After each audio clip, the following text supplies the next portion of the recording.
this post-game show. We're here to conclude the show What with Jimmy happened? Toscano. I We think had it's a just us, dude. we had a technical issue. There's still some people here. We had a technical issue, and we will try to get the word out.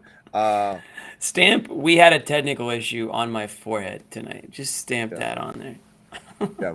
We think Josue crashed the whole Sherrod. thing. Yeah. Well, what do you got over there? Lemonade, Okay. Like that. not Mike's. I'm Regular rolling with lemonade. a seltzer myself. Seltzer water. Okay. John, you saying there's people in this chat? There's a few I mean, that got redirected to this link. We'll put the word out. If anybody jumps on, that's great. If not, we will just wrap it up. We But gotta for get those Bobby of you back. who didn't hang out here, uh, yeah, we got to try to get Bobby back and get the Bobby report, and then we'll wrap it up. We get the Bobby Manning report. Yeah, it was. I was building up the Bobby bucket hat thing like crazy, and I failed. And the stream crashed. The stream could not. The stream could not handle your bucket hat, Bobby. Yeah, That's what once it happened. saw it, it Yeah. crashed. Before you say anything great, hang on a little bit as we send the link back out to some people and see whether or not they join. Is this So on let me Twitter? just say this off the top, John. I got the Jimmy report coming in. I'm stunned you weren't just sounding wasn't the alarm mad. after this one. He's not mad at all. He's actually Meaning, no. happy. Listen, it's not. It's not. So again, there's a little more nuance to it than that. Well, Like, you literally said I I'm not spent in the same way I spent the entire Golden State game furious, and then they turned it around and won. I spent most of this game pleasantly surprised by what they were able to do so shorthanded, the contributions they were getting, the way Tatum was playing, the way White played. Just overall, it was a positive experience until it wasn't. And then it just got so ugly so fast. So everything you're going to say about the way that the game ended, the 15-0 run, them not scoring He's any points backtracking. in that fourth quarter, Missoula not calling timeouts, that last 13 play, and a quarter is He's brutal. going Ty Law all on of us right it, now. He's all of backtracking. it sucked.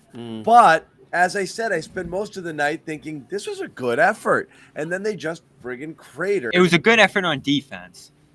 They were fine, Bobby. They had 80-something points through three quarters. It was not terrible. That's not they were, great. They were This on team scores pace. 110 showing up. I get it, but without four starters, you're going to go in there. They scored 58 points in the first half. That's on par with where you're going to go. They were doing fine. They're 82 after three. It wasn't a horrible offensive effort. They were shooting well. They just shut down. They were over 50% field goals through three Well, quarters. I don't think anyone was has an a problem efficient with. game. I don't think anyone has a problem with the way they played for three plus quarters. But Yeah. last time I checked, they played 4 quarters in a basketball Yeah, game. I get it. It's not. I don't need to be schooled on that facet. I'm just simply saying. Dude, I mean, I'm you might have simply to be. saying. Through three quarters, my Homeschool, mood baby. was up, and then they absolutely went in the tank, and that was that. Yeah, and the only issue I have with it is that it looks like old issues for them. It looks like old issues for Tatum, in particular, holding the ball too long. He just talked about it. We just got out of the interview with him.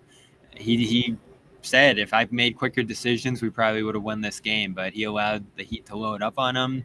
I think they froze against the zone late, made bad decisions. That pass was just brutal, and he took credit for that. He said, forget all the timeouts and Joe talk. This was on me, and good to hear that from him, but tough to see him lead a 5 of 21 effort in the fourth. I thought he did a good job for most of this game, spraying the ball out, finding guys, setting up Luke off the bench on rolls. And Tatum had like involved. Tatum had whatever he'd had on only 14 shots, through three quarters there, like 27 points on 14 shots. He got to the line 12 or 13 times. Like, it was an extremely efficient, patient, game, considering that he had no firepower to work with. That's what I was saying. I was like, it's pretty impressive how they're able to hang with this. They were really keeping it together, and then they absolutely went in the seven tank. turnovers, though. It takes away from it, and you hold him to a higher standard. We've talked about this. That's John. always the problem with Tatum. The more you put the ball in his hand, the more he's going to turn it over. The more you ask him to be a playmaker, the more you're making him be your primary ball handler. That's what's going to happen. And which it's is why, tough on a night where which you is got why it's not a role that's suited for him. I never liked the idea before they added White and before they added Smart and early last year, this notion of the offense runs through Tatum. I always thought that was stupid. And you see why. He cannot be the guy. He can be a guy who also makes the right read, makes the right pass when the moment calls for it, but it shouldn't be running through him. It's a burden that's too great for him. It's not something that he excels at. And yeah, the 7 turnovers are the 7 turnovers, and the last one was crippling. It was horrible. And it's reality, right? I would have loved to have seen more White in that spot, especially with the game he had, but it's just not going to happen. You might see Tatum defer to Smart in that spot, but probably aren't going to see the ball funnel through White in crunch time. And that means it's going to be in Tatum's hands and stopping on certain possessions, particularly with the lead. I mean, this team just really struggles with the lead in these spots. If they're on a comeback, there's a lot more urgency, there's a lot more pace and actions, frankly, down the stretch of games. But you don't see them doing the things they do throughout flows of games in these spots. And I got to dive into the numbers. Probably a good thing to do later tonight on these situations for them. 2 years ago, they're as bad as anyone in crunch time, fourth quarters. And it's because of this. Like they just defer or divert from what will work for the rest of the game and move into isolation, just slowing it down or running the shot clock down. And this was a weird game. You had that shot clock situation that screwed them. You had a couple of calls, I think, that frustrated them again in this one, got into their heads. And I don't think the focus was great when they felt like the game got in hand late. So I think this one just kind of creeped up on them. And that's worrisome because this could happen in a playoff situation. Could happen with guys out there who you trust more. Like, did they lose this game because of Pritchard or Luke? No, but those guys, I think that puts up that. Hauser that gave really, you great defense in this. This is the best defensive game. But that's not what he's here career. to do. But he did play a good game. But 26 minutes and not making a single shot. Look, Sherrod made the point earlier. Everyone steps up a notch on the ladder. And when you have multiple people out and they're asked to play a bigger role than they're normally accustomed to. Most of them didn't really do much with it. Grant in the starting lineup, you need him when you have a lot of your offensive players out. He's got to find a way to score. He can't even find a way to get shots off. I thought Grant had such a worse game than the stat sheet showed. Like I looked at the stat sheet after and I was like, whoa, he did all that, like 3 of 3 from 3. He was brutal. I thought ball over the baseline drive. He had that 1-3. The front rim in crunch time, they really needed to just get one shot to go, and he had that point blank look and just smashed off the front of the rim. It's again Pritchard playing, and that's the thing. Grant against the starters playing starter minutes. This is why he's not a $20 million player in my mind. That's not what he does. He does well playing against second units. That's mainly where he's made his bones. And it is what it is. Peyton Pritchard asked to kind of step up and be a point guard. Remember the year when it was Teague and Pritchard and we're begging for Pritchard to start, and when he did start, he would shrink. Again, that's rookie year. But again, you see when these guys are up against the kind of big boy competition, it's tougher for them, and you put Hauser out there. What were we saying the other day? Hauser's just got to play his minutes, and whatever happens. They had no choice but to play him tonight, and he came up with a goose egg. So the guys you're looking for to step up in the absence of the players you have really didn't do anything. Oh, what? Lost your audio. But you guys got me back? Yeah, but you sound like you're in Tin Can John again from last game. No, I'm back. I'm back. I get what you're saying, John. You want more from those guys in spot situations, but you also take what they can give you. I don't know how you feel about that, Sherrod. Like, I thought if you're going to get great defense, team system defense from these guys, hold Miami to 32% through 3 quarters and build a nearly double-digit lead. And yes, they had a double-digit lead with 8 minutes to go. They did their job. Starters come in, starters blew this game. And that's all there is to it. Your main guys you rely on night in, night out. Tatum, White, who I thought was good, but probably could have done more late, and Grant particularly need to do more in that spot. Even Rob, so good on Bam all game. Bam took it to him in the end and got the better of that matchup. So yeah. I mean, the bottom line is that these are the games where those guys at the end of the bench, all the under the breath, wishing I could play more. You Justin got your Jackson. opportunity. Yeah, I thought, I thought Jackson wasn't that bad considering where he is, and I mean he's like basically Mr. number 14 or 15, depending on what number where you want to put Probably him. 15. I, Yeah. I thought he did some good things, but the thing that they're trying to still get a pulse for is how can I make an impact that's positive for the team. And like Sam Hauser, a great example. I thought he did so many intangible things in this game and played good defense. But the one thing he couldn't do, and we talked about it earlier, he couldn't make shots. That's literally the one thing that you're paid to do is make shots when you get open and even when you're not open.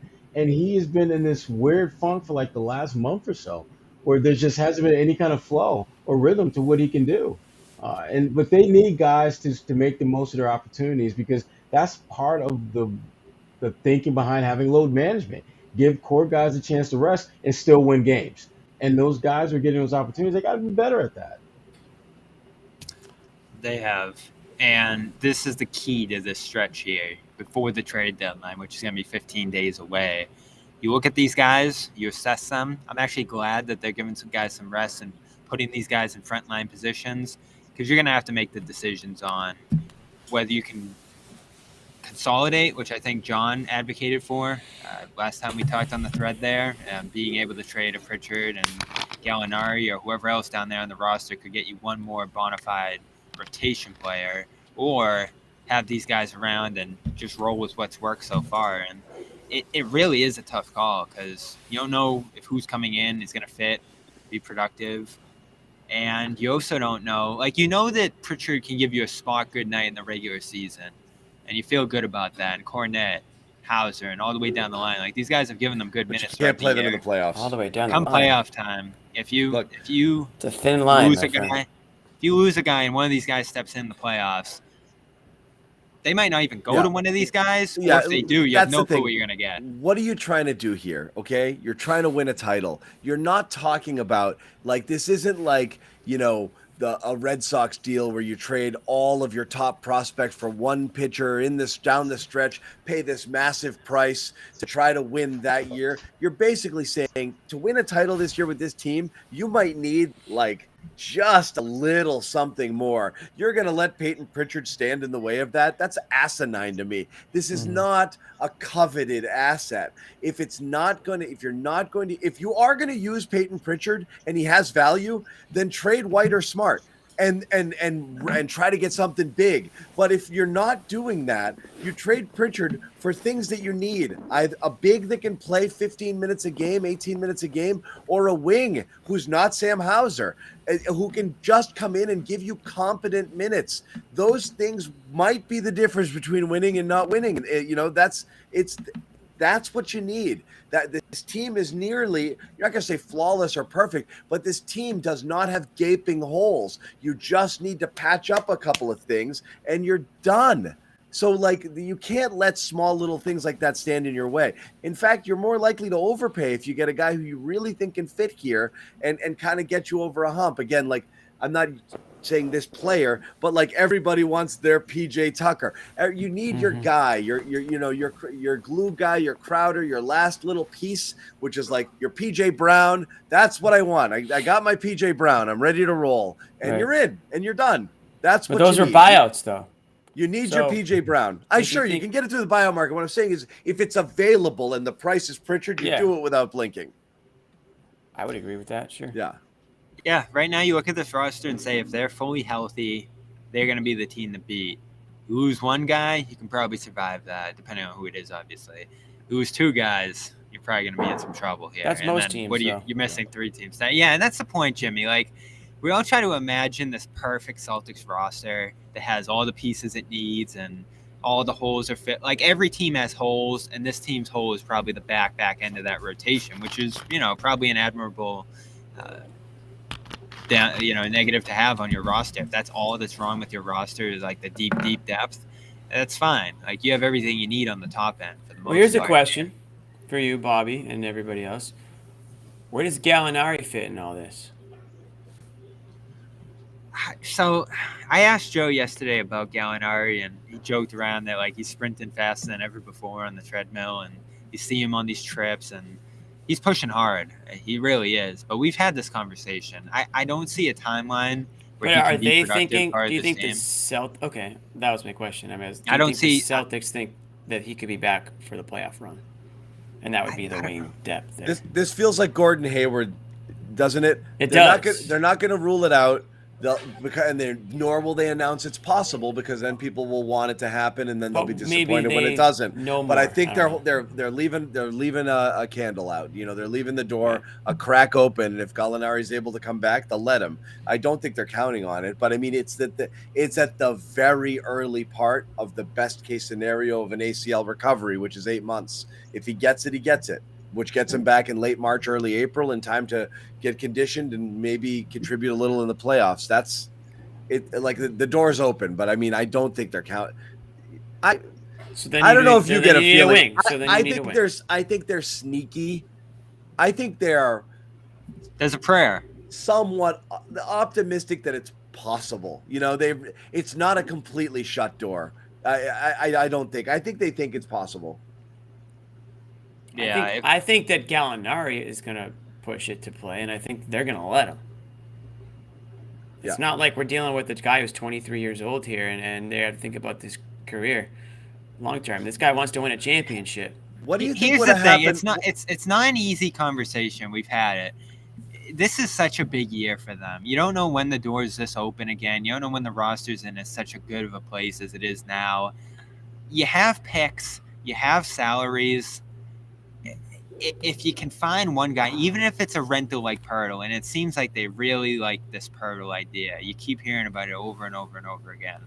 I don't know if that's the move, but if it's Gallinari and Pritchard and you're like 2028 protection on that pick and your 2025 pick, if you really think Pirtle like solidifies your playoff chance or gives you that insurance that if you lose one of these bigs down the stretch, which is obviously your biggest concern health-wise, if that makes you more bulletproof as a championship contender, all you're giving up is Gallinari's contract, Pritchard, 2 picks. Is that a ton to pay for some big insurance on your It's not. I championship just think they odds? need something else more, and especially since Pirtle's a rental and they're probably not going to re-sign him long term. If it's a one and done, it doesn't really make sense to me. Like I'd shop for something else. The same way I felt with White last year.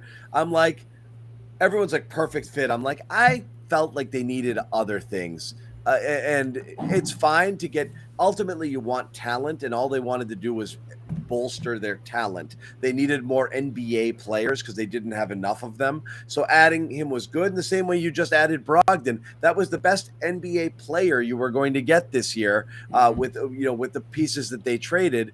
But there's still areas of need you would rather address. And if you can do that, I would consider doing that. That's all. And the Pirtle thing feels like a third big. I mean, how many centers do you need? It's insurance. Insurance is ridiculous. Like you can't insure things in the postseason. Like if your best players get hurt, you just lose. Like that's what happens. Middleton goes out, you lose. Like it doesn't matter if you have a wing But you know what behind the Rob Middleton. situation No is, one's John. going to supplement what Middleton does. So again, you're going to bring in a starter caliber guy as insurance. It's insane to me. Like Pirtle's a starter. Like Pirtle's a good player. You're going to bring him in to back up 2 other guys. It just seems like a weird waste. You have other needs. I think you got to address them if you can. Pirtle's going to be a hefty price for a thing that's an insurance and a bit of a luxury. John, I don't fully get it. What are we going to say if we get to June and Rob's knee flares up and you lose the title? It will suck. We're going to have lived this whole year for not insuring your product here. And that's the balance they're striking here is, yes, the reasoning for keeping Pritchard right now is insurance, and you're going to trade insurance for insurance. I don't fully get it. Well, Pritchard and Hauser and Cornette and these kind of guys, you also look at them as your system, and you're trying to raise these guys up year after year, get them more and more ready. I mean, what these guys were when they first arrived in Boston, all of them, versus what they are now, is impressive. And we've talked about their organizational depth. It is kind of comparable to baseball, John. Like their farm system was empty. And now you have your Pritchards, Cornettes, and Hausers, and you're trying to bring up the Captain Galley. That's still and JD empty, behind Bobby. them. That's empty. That's empty. we can split hairs there, but they have guys No, in it's those not splitting positions. hairs. These are not prospects on the Celtics have here. They do not have prospects. They're not great prospects, but it's what they have. And so you could clear them out again and then have nothing there, which would be no Pritchard, no Hauser, no Cornette, all the guys down the line. Or they have roster go all filler. in on That's one. all they've got. They've got roster filler. All right, so you should want to trade them. You He absolutely want He to does. trade them. I just want to trade them for something other than Pirtle. That's all. All right, that's just the name we have. So Yeah. we'll That's think all. about wings and other big men, or maybe more versatile 4 or 5 wings and, guys. wings in that and spot. things. Yeah. Wings Yeah. and things. That's what But I'm I don't know. thinking. I don't hate the Pirtle idea just because the two things we've talked about: insurance for Rob, insurance against a Grant departure in the offseason, which is also the other thing we have to factor in here. I have a question for you guys. What do you think would have happened to Grant this year if Gallinari was healthy all year? What do I think would have happened to him? Yes. He would have had a battle. Plays less minutes. It would have been interesting, right? Would have had a battle, especially since Gallinari plays the same position. Yeah. Hauser probably plays the wing spot. You can't play him at the 5 and 4. That's where Gallinari would have had to play. Would have been interesting. Yeah. Yeah. Anyway, I'm just curious. It is so funny. Like the whole thing is interesting. Just how it's worked out. Yeah. But anyway, we are going to wrap it. This was our we wanted to get Bobby in. We know the stream crashed. We I don't know apologize. what the hell happened. Yeah, that was crazy. I hate blaming the tech, but speaking of Grant, I did talk to him tonight after the system loss. crashed. Yeah. I'm going to have some more coming from that on CLNS Media, but he is struggling over the last month plus here, and you're starting to see these defenses force him into some really tough decisions in those spots. He had that 1 for 8 game we talked about against Charlotte. Tonight again, I thought the Heat really took him out of the corners and made him play around the basket more, and it's just been a challenge for him. And he admitted to me he's been struggling to make those decisions out of the corner, the up fakes. You see him do it again and again out of those spots, kind of dribble into chaos once he gets taken out of those corners. It's a bad shooting month for him. He's 40% from the field, 30 from 3 for the month. He's got 2 20-point games, but he's got a lot of no-shows, so he's really struggling to figure out how to affect the game on the offensive end. Yeah, and that's a big part of this audition. He's on for free agency, and you almost wonder how much that comes into play. I'm sure I'll talk to him at some point about that. Tonight probably wasn't the night, but I want to see what he's going through there, and I got some good insight from him. He's going through the mediocrity that's coursing through his veins. I don't know what it is. It just is what it is. I don't know how else to put it. He's not a star. He's a bench. He's a contributing player. He's a role player who right now is struggling within that role as well. But he's not him. I mean, he's good. I do think we've inflated Grant to a weird mythical status. He can do some good things, and when he gets hot and when he gets in those when he's hitting those threes from the corner, it's great. And when he can guard Giannis or guard one of those bigger guys and kind of give you an extra body to throw at some of those guys, those are great. But I think we're picking moments from Grant and turning them into his everything. And I don't think Jimmy's mentioned it before. It's just not a night in, night out thing, with him. He's a role player. And when he plays he's his situational role, too. On top yes, and situational. When he plays it well in the right situation, he's excellent to have on the team. It's better to have him than not have him. But again, I just don't know that he's this irreplaceable cog here. No. You need him to be more involved though because of how efficient he is, and I think that efficiency is what takes him from being a role guy to someone who's important and should factor in more than he doesn't in crunch time situations. Not always, of course. You have your lineup there with your guards, your forwards, and your one center. But when he needs to close a game like this, needs to be involved and make good, quick decisions on top of it. So he does. As much as Tatum is part of that. You got to look at Grant, just what he is. Grant is a guy who's just a man without a position. That's always been his issue. He's done a really good job for himself to turn him into a 3-and-D sort of guy by slimming down, working on that 3-point shot, adapting his game from what it was in college. But the reality is he's not super quick to stick a three and get on guys. He can remain competitive. He's not big enough to really bang with bigs. When he gets into the paint, he has a difficult time getting his shot off. I mean, he's fairly limited in what he can do. So when you ask him to kind of reach beyond that, or when the defenses are doing what they're doing now and kind of, running him off the corner here and trying to get him to, get to the basket, it's just not his game. It's not what he's suited to do. So Yeah. I don't know. Anyway, we're going to wrap again. Thanks, guys, for jumping on this stream. Those of you that did. Thanks, Sherrod and Jimmy, for hanging in there through our technical difficulties. Josue, we're going to have Pray to for check in. Josue. Everybody pray for Josue. Just say a prayer for him tonight. We're not sure. We haven't been able to. Bobby, we haven't been able to get in touch with him. Bobby, is that steel drums going in the background?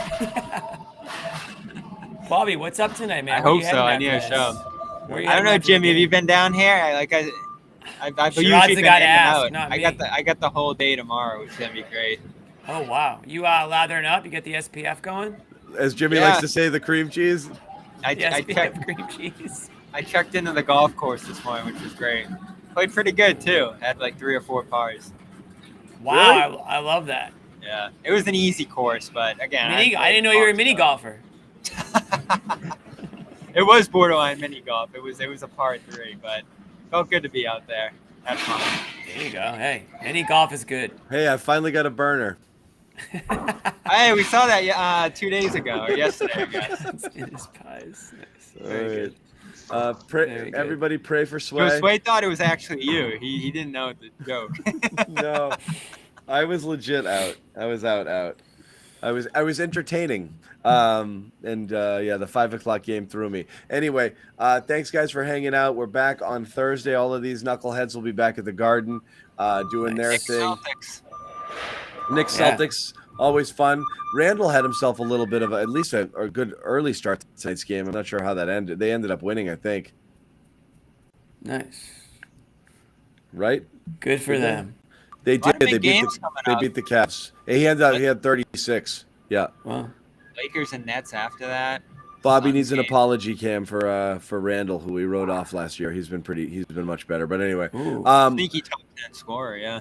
Yeah. Anyway, we're done. Thanks again for those of you who hopped over from one stream to the other. We're sorry for the technical difficulties, but we will see Won't happen you guys again. on one stream and one stream only on Thursday night. We promise that. Take care.